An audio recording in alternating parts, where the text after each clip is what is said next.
गोवर्धन की परिक्रमा मार्ग में ये पूछरी का लोटा मंदिर है। ये पूछरी गांव है, इसलिए इसको पूछरी कहते हैं। और लोटा का मतलब है मदन मंगल नाम के एक पहलवान हुआ करते थे, जिन्होंने श्री कृष्ण को पहलवानी करना सिखाई। उनके नाम से ये पूछरी का लोटा नाम पड़ा है। क्या नाम बताया था आपने? मधु मंगल था उनका नाम, जिन्होंने मल्ल युद्ध श्री कृष्ण को उनके बाल्यकाल में सिखाया था। तो महाराज जी, आपका नाम क्या है? आदित्य। आदित्य नाम आपका। ये मधु मंगल जी के बारे में कुछ बताइए आप। ये भगवान के सखा है मधु मंगल जी। भगवान के 8 सखा थे ना, मनसुखा, धनसुखा, सुदामा, तोषना, मधु मंगल। ये मधु मंगल जी हैं। जब भगवान अपने यहाँ से नाथ द्वारा जा रहे थे तो इनको यहाँ ब्राह्मण करके गए कि आपने बैठिए मेरे गिरिराज जी में, और जो भी मेरे गिरिराज जी की परिक्रमा लगाए तुम उनकी परिक्रमा की हाजिरी भरते। क्या इन्होंने मल्ल युद्ध सिखाया था श्री कृष्ण को? हाँ, भगवान को पहलवानी सिखाया था। पहलवानी सिखाई थी। भगवान के 8 सखा थे ना, सबसे ज्यादा सखाओं में ये बलवान थे। जब भगवान ने पर्वत उठाया था ना तो अपनी लाठी लगाई। ये बलवान है, पहलवान है। भगवान को स्वयं पहलवानी सिखाया है। हम उम्र थे, हम उम्र। हाँ, पहलवान थे ये बलवान।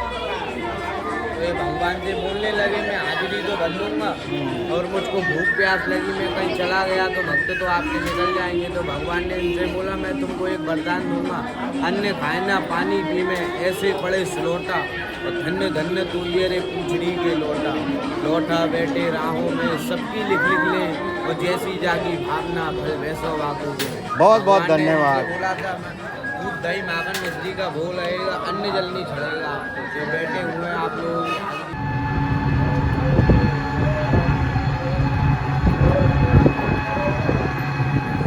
गोवर्धन पर्वत पर जाने से पहले ये बाजार पड़ता है।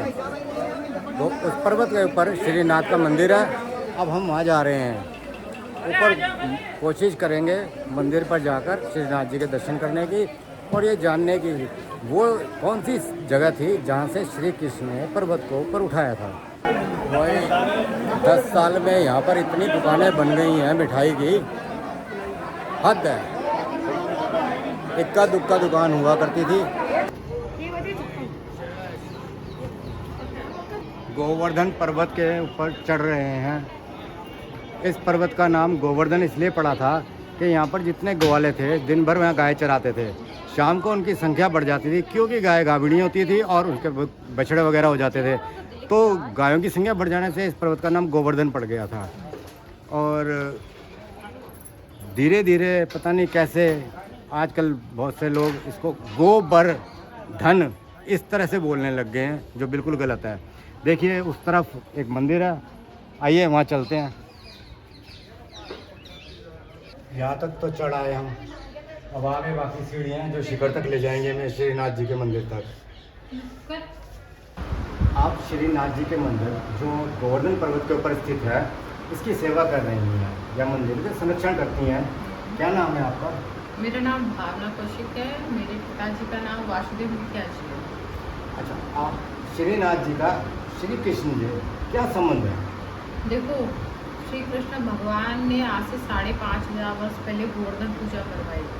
उससे पहले इंद्र पूजा हुई, तब गोवर्धन पूजा करवाई थी। तो अपना एक रूप गिरिराज जी के अंदर व्याप्त कर दिया।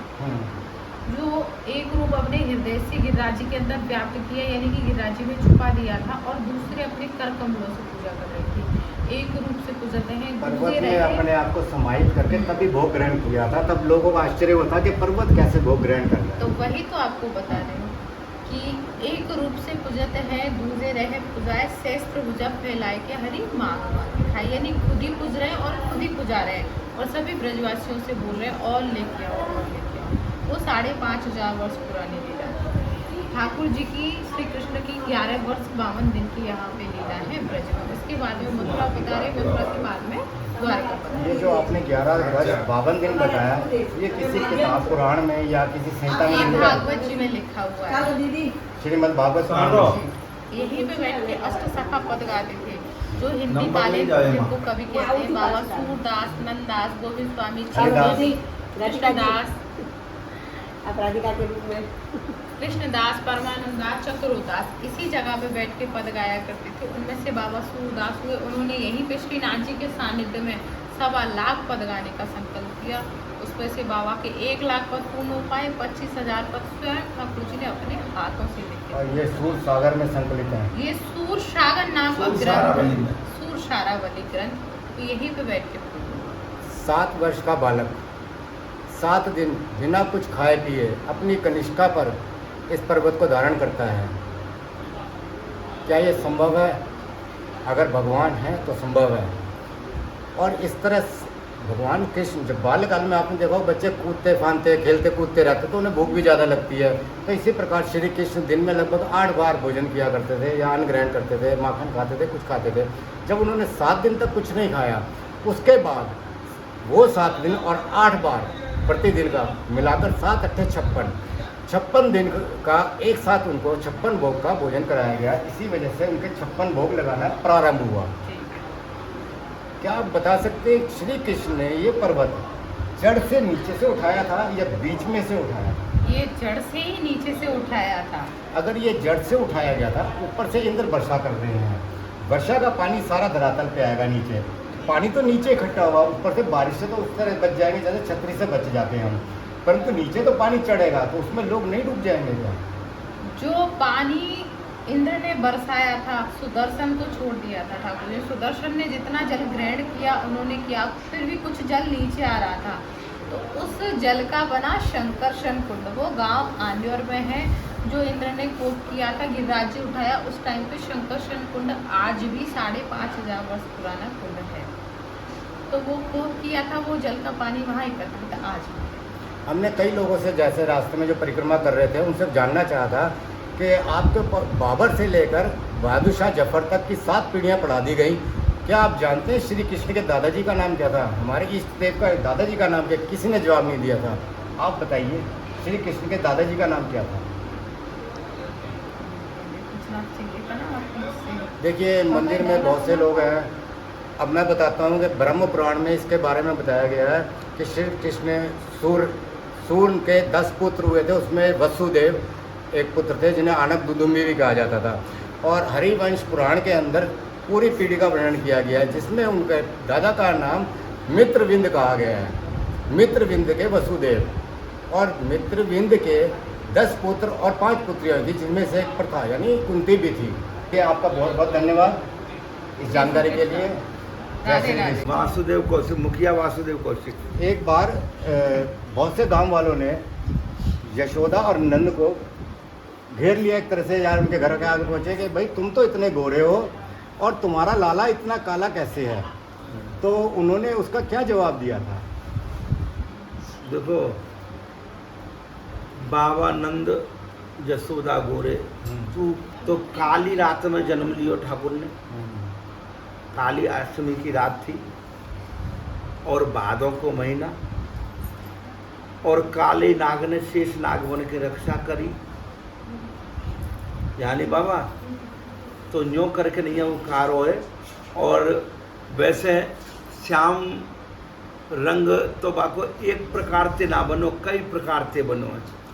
मैं ये नहीं कह रहा, उनका रंग गांव वालों को जो जवाब दिया कि भाई ये काला क्यों है, ये आप ब्रह्म वैवर्त पुराण के श्री कृष्ण जन्मखंड में कहानी आती है जिसमें बताया जाता है कि इस प्रकार गांव वालों ने उनको घेर लिया था और पूछ रहे थे और वो संतोषजनक जवाब नहीं दे पाए थे। और उन्होंने सिर्फ ये कहा ये भगवान के अवतार हैं और ये भगवान की लीला है, इसलिए मैं इसको कोई जवाब नहीं दे सकता।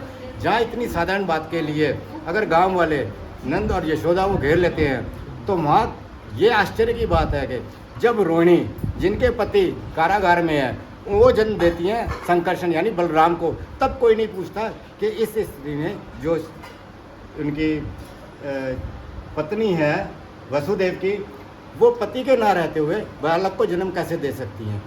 तो ये एक ऐसा पेज था कि 14 पत्नियां वसुदेव की, जिसमें देवकी उनके साथ कारागार में थी और रोहिणी नंद के साथ उनके संरक्षण में थी।